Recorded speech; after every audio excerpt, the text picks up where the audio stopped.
Jóvenes, a su grupo de Ciencias Naturales, el día de hoy tenemos una nueva clase, Anatomía. Y en este caso vamos a hablar sobre el sistema muscular. Quien les habla es el profesor Edwin Paucar Montenegro y vamos a dar inicio. ¿Cuál es la definición en este caso? Bueno, del sistema muscular es el conjunto de órganos formado por células especializadas para la contracción, porque básicamente la contracción y la relajación son lo que van a permitir los movimientos. Vamos a encontrar que sus células se llaman miocitos o fibra muscular, ¿bien? Entonces, células del sistema muscular, miocito o fibra muscular. El movimiento es consecuencia de la contracción, que es el acortamiento del músculo, y la relajación alternada de los músculos, que es el regreso a su posición normal. Representan el 40 al 50% total del peso corporal. ¿Cuáles son sus funciones? Bueno, el movimiento corporal, producción de calor. Cuando uno se ejercita haciendo movimientos, va a producir calor. Esto es la producción de calor que va a permitir el músculo. La postura corporal va a permitir que nos mantengamos una postura erguida. ¿Y cuáles son las propiedades del tejido muscular importantes aquí? La primera es la contractibilidad o contractilidad. En este caso, ¿qué es? Significa que un músculo va a permitir acortarse. La contracción es el acortamiento que va a generar un movimiento. La tonicidad. La tonicidad es la tensión que va a tener un músculo. La elasticidad es la propiedad que va a permitir que un músculo pueda regresar a su posición normal. Tenemos la excitabilidad, que significa que el músculo va a poder ser estimulado, va a permitir que un estímulo produzca una reacción. Y en la excitabilidad existen dos cosas, lo que es el umbral de excitación y lo que es la ley de todo nada. Básicamente el umbral de excitación significa que es el estímulo mínimo que se necesita para que pueda producirse una reacción. Y la ley de todo nada es que si el estímulo es de una magnitud apropiada, se realiza, en este caso, la contracción o el movimiento. Pero si no, no sucede. O sea, o pasa o no pasa. Bien, la extensibilidad es que los músculos mayormente están situados en forma de pares, uno a la par del otro. Esto va a permitir que cuando un músculo se acorte, el otro se extienda. Y cuando el otro vuelva a contraerse, el otro se extienda. Eso es lo que mayormente está en la extensibilidad de los músculos, ¿no? Que van a permitir justamente el movimiento. Bien, ¿cuáles son las clases de músculo? Tenemos el músculo liso, el músculo estriado esquelético y el músculo estriado cardíaco. Veamos algunas características de cada uno. Bien, en su morfología, o sea, su forma de la fibra muscular, o sea, de las células musculares, tenemos que en el liso, ¿no?, tienen esta estructura. En su forma es fusiforme. En el caso del esquelético es cilíndrica y el cardíaco también. La longitud va de 20 a 200 micras y en este caso es de 1 a 40 milímetros y de 15 a 60 micras en el cardíaco. Los núcleos, como podemos observar, es solamente uno y es central. En cambio, en el esquelético son varios núcleos y es periférico, mayormente en los bordes. Y en el caso del cardíaco es de 1 a 2 núcleos y mayormente son centrales. Vamos a ver si es que tienen estrías transversales. En el caso del liso no los tiene. En el caso del esquelético sí tiene estría. Y en el cardíaco también. ¿Cuál es la unidad de contracción? Acá no cuenta con una unidad de contracción. No, pero acá sí. Su unidad de contracción del esquelético es sarcómera. Apréndetelo bien porque esto va a venir más adelante. Bien, igual que para el cardíaco. La contracción, ¿qué tipo de contracción es? La voluntad y la velocidad. En este caso del liso es involuntaria y la velocidad es lenta. En el caso del esquelético es voluntaria. Tú decides si realizar el movimiento o no. Y la velocidad es rápida. Y en el caso del músculo cardíaco es involuntaria. Y su velocidad es intermedia. ¿Por qué digo que es involuntaria? Porque imagínate que tú le digas a tu corazón, ¿sabes qué, corazón? Hoy día no quiero que hagas ningún movimiento, detente. Pues no podemos hacer eso, ¿no? Simplemente nuestro corazón, en este caso el músculo cardíaco que está alrededor de nuestro corazón, va a tener en este caso una voluntad involuntaria, ¿no? Que no lo vamos a poder dominar. Y su velocidad es intermedia. La fatiga. En este caso el tejido muscular liso no se fatiga. En el caso del esquelético sí se fatiga. Por eso cuando tú realizas una actividad ya es un momento en que te cansas, te fatigas, y esto básicamente por la acumulación del ácido láctico. Bien, esto también lo vamos a ver en los temas de biología, pues te invito a que te suscribas al canal y puedas revisar todos los temas de biología porque lo vamos a encontrar. Y en el caso del músculo cardíaco no se fatiga, ¿no? Porque imagínate que tu corazón llegara un momento el músculo cardíaco a decir, me cansé, ya no hago el trabajo más, me quedo ahí, y no, eso no podría suceder, sino todos moriríamos. Inervación, bueno, está conectado al sistema nervioso vegetativo, en el caso del esquelético al sistema nervioso de relación, y el cardíaco también al sistema nervioso vegetativo. Su localización, ¿dónde encontramos tejido muscular liso? Lo encontramos en las musculaturas viscerales, ¿no? Y también la musculatura erector del pelo. Por eso te decía que era involuntaria. ¿Te has visto cuando se te erizan el cabello? Bueno, ya es prácticamente porque es una contracción muscular, pero que es involuntaria. En el esquelético, bueno, lo encontramos en todo lo que es las estructuras de nuestros huesos, están insertados en nuestros huesos.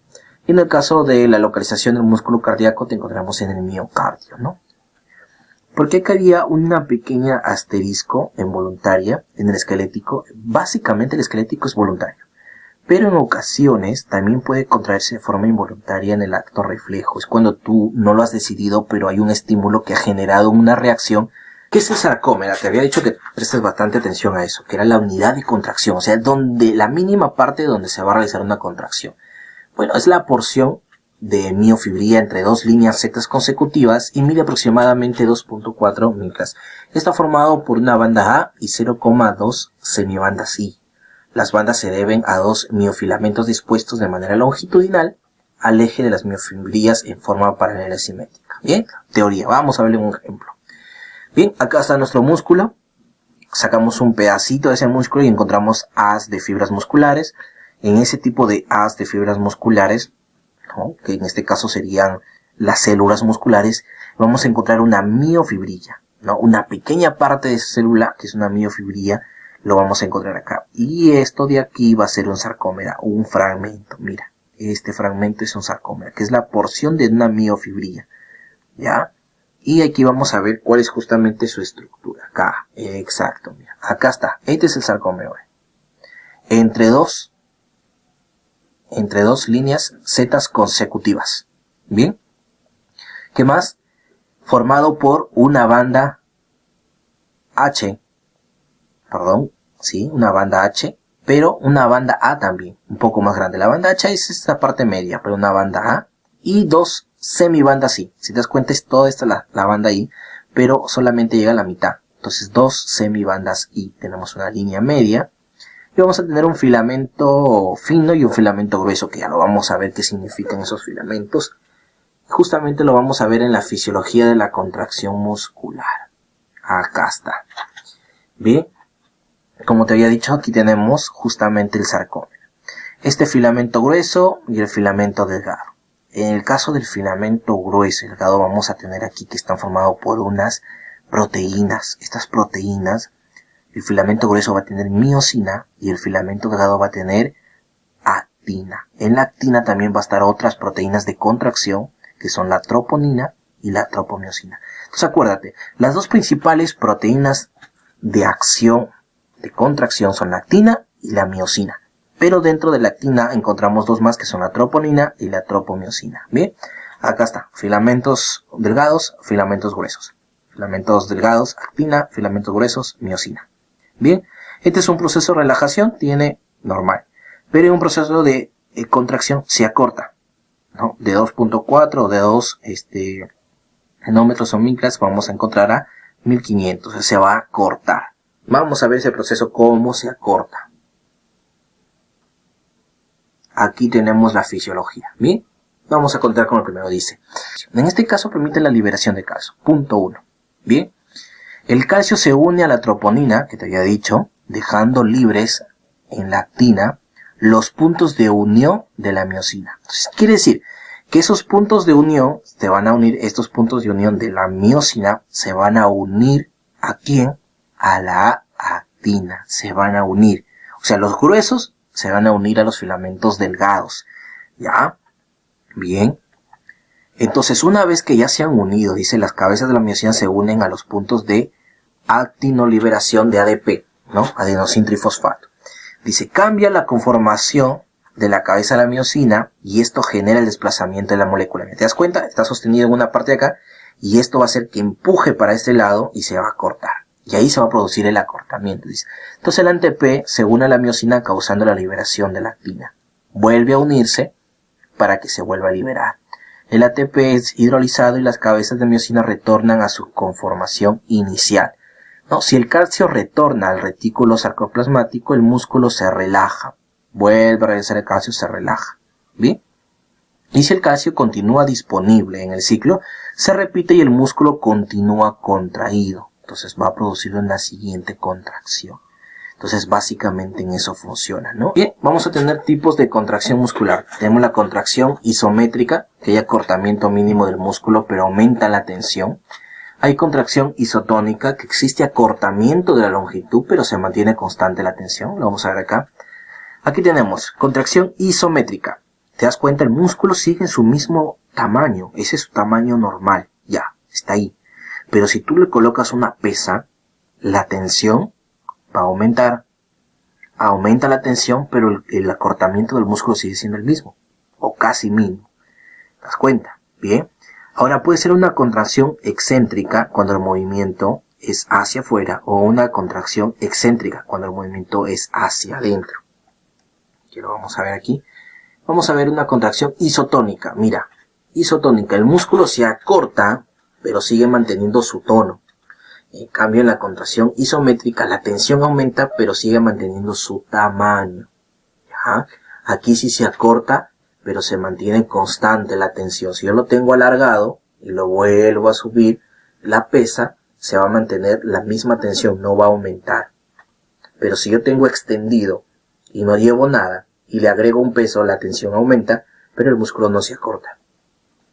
También existe una contracción auxotónica o mixta, muchas veces hablada. Esta es una contracción que va a unir estas dos, la isotónica y la isométrica, ¿no? Por ejemplo, en este caso va a mantener contraído este músculo, pero la tensión sigue siendo la misma, y en el otro está extendido, pero va a aumentar la tensión al sostener el arco. ¿Bien?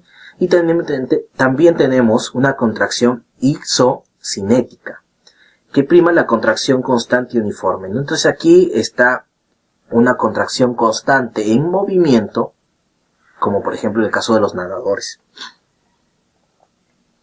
Nomenclatura muscular, ¿no? Según su ubicación, se pueden llamar músculos temporales, occipital, dorsal ancho. Por su tamaño relativo puede ser pectoral mayor, menor, glúteo medio, ¿no? Según su tamaño. Por su acción puede ser de flexor, extensor, aductor, ¿no? Pronador, supinador. Por el número de vientres, o sea, por la cantidad de musculatura que esté ahí, puede ser bíceps, tríceps o cuádriceps.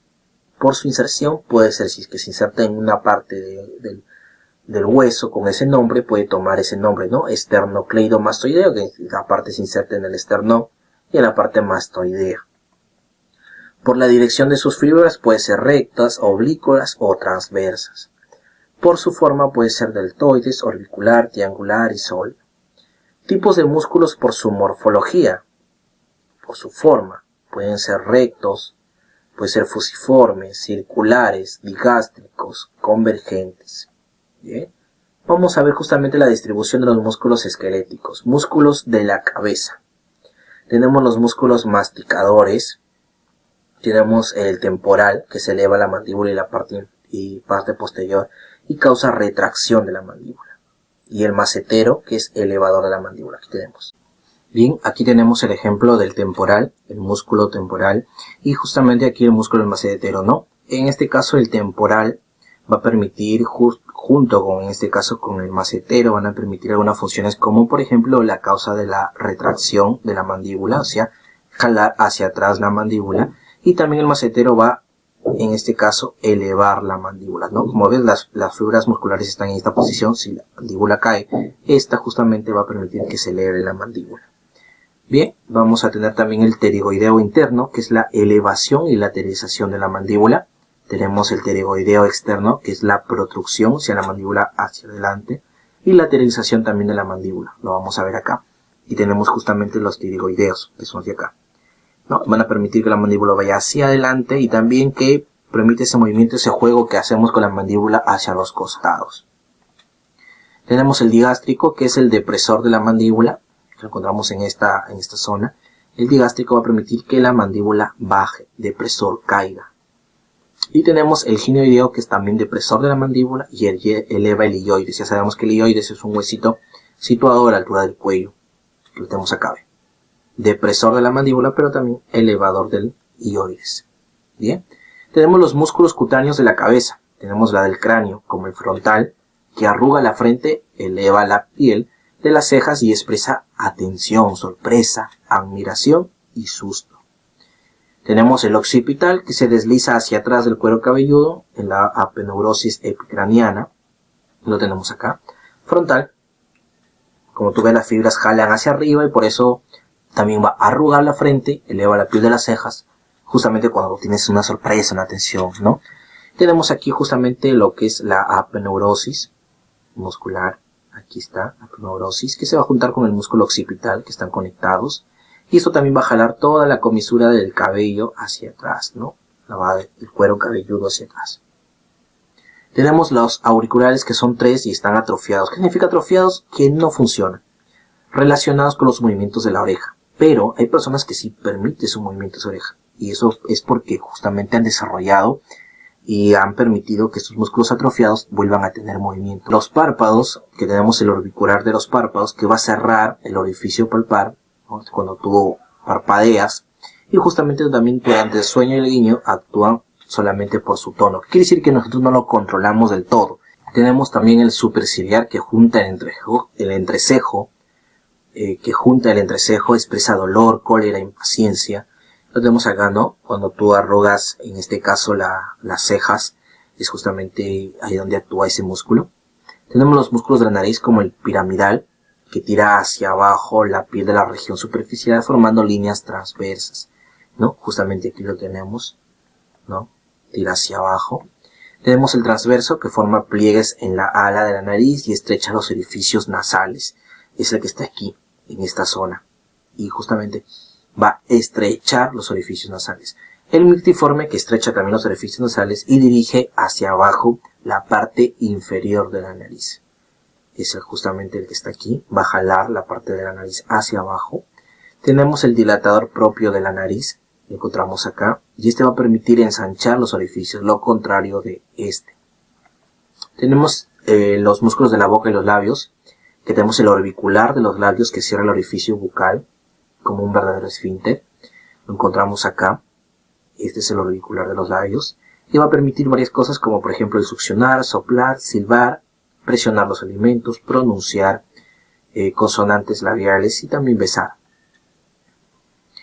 El bucinador tira hacia atrás la comisura labial. Esta es la comisura labial, esta zonita. Entonces va a tirar hacia atrás esa comisura labial y permite que en este caso el diámetro transversal de la boca aumente.